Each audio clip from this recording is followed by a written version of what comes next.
this video, I'm going to show you how to determine how many leads you've had in the last year, how many of those were qualified, and then how many turned into paying customers. We're also going to use ChatGPT to summarize a little bit of this information.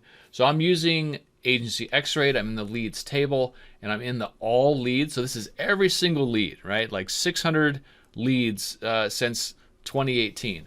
But I want to filter this down because right now I only care about the leads where the start date, when they came to me, is after a year ago. So let's do 4/5/2023. That's going to narrow that down to 105 leads. Great. So 105 leads came into my agency. How many of them were qualified? So let's group it by the qualified field. 16. So 16 out of 105. So I'll keep that in our heads here. 16 out of 105 were qualified. And then how many actually converted to clients? 1, 2, 3, 4, 5. And then this one was SEO. I'm going to count that. It's $3,500 a month. I'm definitely counting that. So 6 out of 16 qualified out of 105 leads.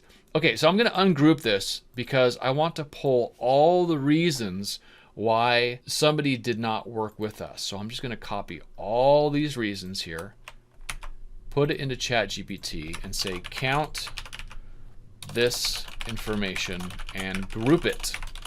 So ChatGPT can be used for some really basic things like this. A lot of times I find myself copy and pasting things from Airtable to do this. Now, we could have simply grouped it by this and counted it and said, okay, 8 budget too small, 30 they ghosted me, etc. But we're going to wait for ChatGPT to finish this up to give us what it thinks it was. There it is, ghosted 30 times, budget too small 8 times. So I like to see the information in this way. So I'm going to give it the number of leads, number of qualified, and number converted. I'm going to ask it to give me the percentages. And hopefully it understands the context that I'm talking about sales here. I'm talking about this information. So it looks like 15% were qualified, 5% converted.